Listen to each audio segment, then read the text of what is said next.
Hello everyone, I'm Kevin, otherwise known as Form BX257, here to begin another old G.I. Joe toy review. And today I'll be doing a renewed look at one of my top 10 favorite G.I. Joes, the G.I. Joe Heavy Machine Gunner, the 1984 Roadblock. Now, Roadblock first appears in the Marvel comic book run in issue 22, along with Duke, and he first appears in the cartoons in the 1984 5-part miniseries, The Revenge of Cobra, in the very first part. Again, all in 1984.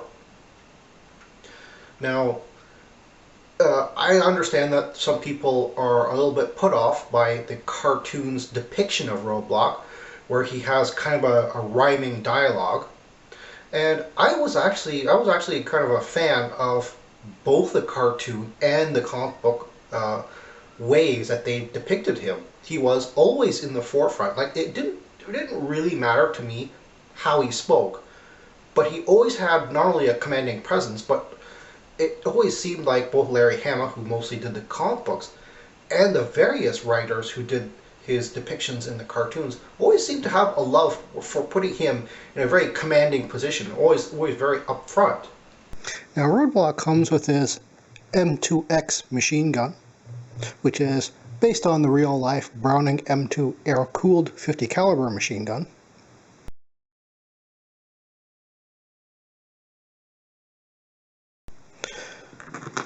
And for it, stored on his backpack, is his tripod, which is just hooked on via a peg right in the middle of the backpack, and the machine gun can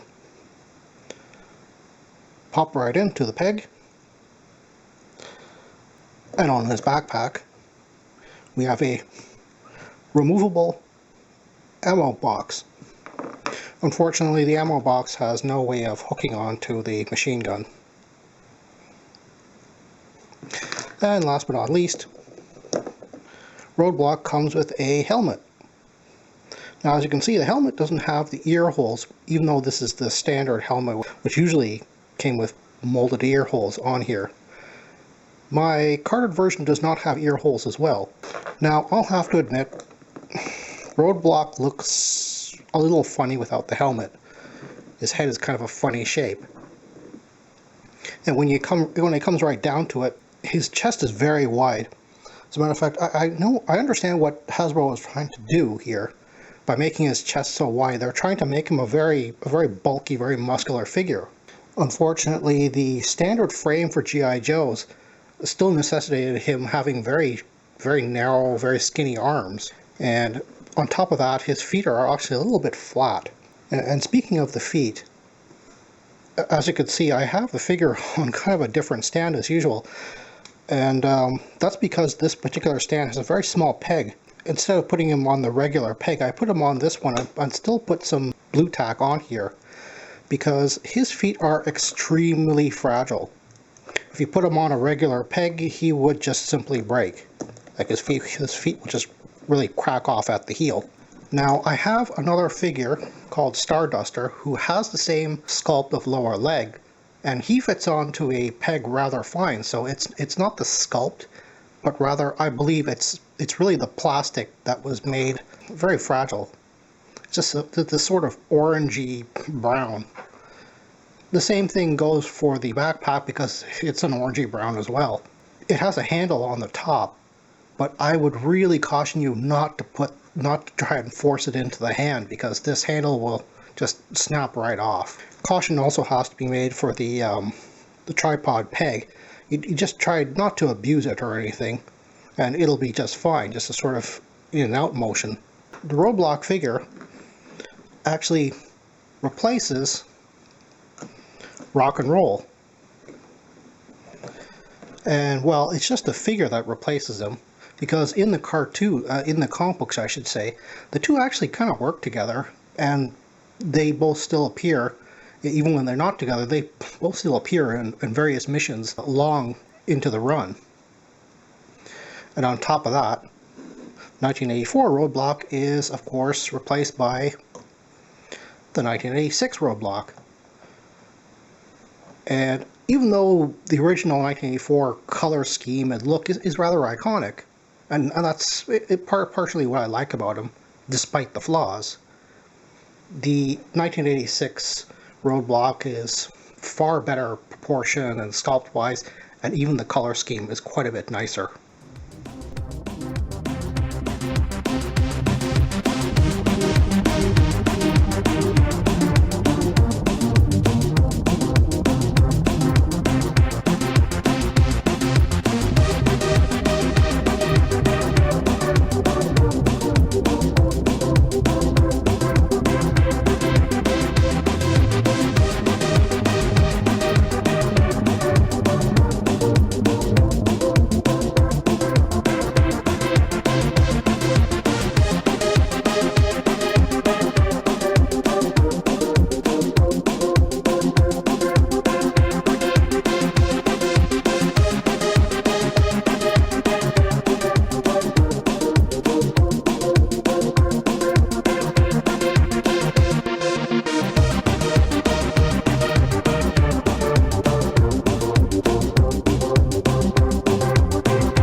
Well, that's all the time I have right now. Please check out my Facebook page for more information and behind-the-scenes photos for these reviews. Thank you for watching this video, and stay tuned for next time to see another 1980s G.I. Joe toy review. See you then.